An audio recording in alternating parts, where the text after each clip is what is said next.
Succeeding as a startup can be really challenging. In fact, 90% of startups fail within the first 5 to 10 years. I'll talk about that in this video.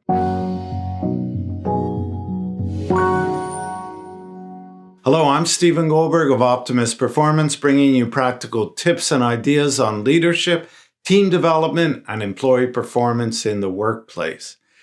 I recently started working with a startup and that's been in business for 1.5 years and helping them hire a salesperson to grow the business. And of course, sales is the number one thing that you need to do to grow your business. And it made me think of how many startups fail. And another thing which got me thinking about this is the recent interviews I did with some experts.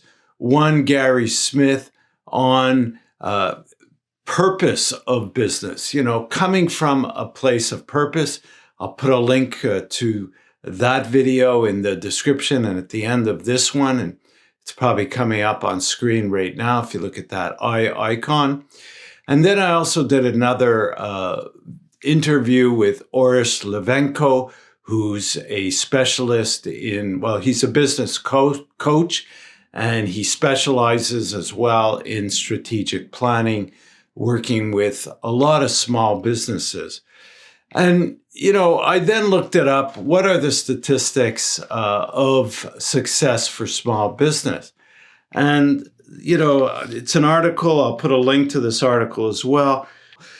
And they consider a small business as one of 500 employees or less. And in 2019, the failure rate of startups was around 90%. Wow, that's pretty astounding. And, just within the first 5 years, 50% fail and 70% by the 10th year. So it's pretty crazy, the number of businesses that start up and fail. And they cite, various reasons. Most of the time, it's because they run out of money, and that's, pretty obvious. But there's other reasons too. And it made me think that the key reason, if you look at all the reasons combined, and I'll put up on screen a list of reasons as I'm speaking, it really boils down to leadership and management. Leaders need to have the vision, of course. They need to come from that sense of purpose.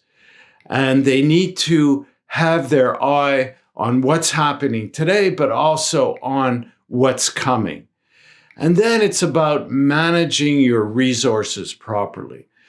And I think back to this work I've just been doing with this startup and helping them hire the right person to do the job.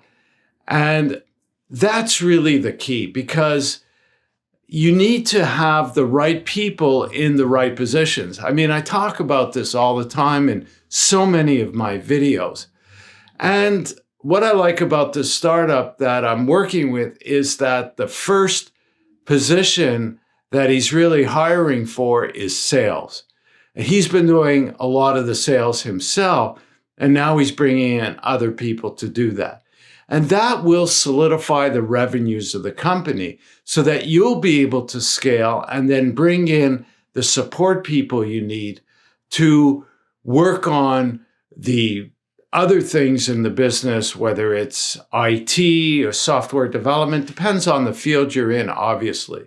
But right now, he's been working a lot with freelancers, finding them online, making sure he's hiring the right people so that he can keep his costs down. He can control his costs. He doesn't have to hire full-time staff, and he could leverage the skills and knowledge that are out there to get what he needs to be done so that he could have what his clients need.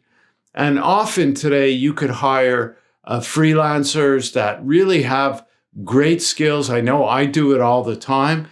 And really build your business working with professionals without having to pay huge salaries or commit to full-time employees. But sales is really the basis, because even if you have a great product and a great idea or great technology, if you cannot sell it, then there's not going to be money flowing in. So it boils down to the leadership and management, managing your resources, finding the right people, leading them properly, making sure that people stay with you, that once you do start hiring part-time or full-time staff, that they're going to hang around, they're not going to leave for the competition. And that's really crucial. And then putting the right procedures in place, the right management tools, so that you get a sense of how productive the organization is, also to measure the satisfaction of clients, because as soon as somebody becomes unsatisfied, you'll lose them. And then the cost of acquisition for new clients is very high. You got to go through all the process of marketing for them and converting them, whatever that is for your type of business. So in order to succeed, you need to have that good strategic plan. You need to set goals. You need to track and measure that. You need to make sure that people understand what's expected of them, that they're in tune with the goals of the company, and they could set their own goals to align with that, and then eventually grow managers who could manage people. And this is another problem that small businesses have, is that they take their best performing salesperson, promote them to management position where maybe they don't have the management skills, they don't provide the training, and maybe they don't want to manage people. So you could give them other opportunities to earn more money or grow in the company. You don't always have to take your best people and promote them to a manager, and especially do that without any training. So management is the key to succeeding as a startup. Leadership and management, not just having more money, because that will continue to run out if the business isn't producing revenues and becoming profitable.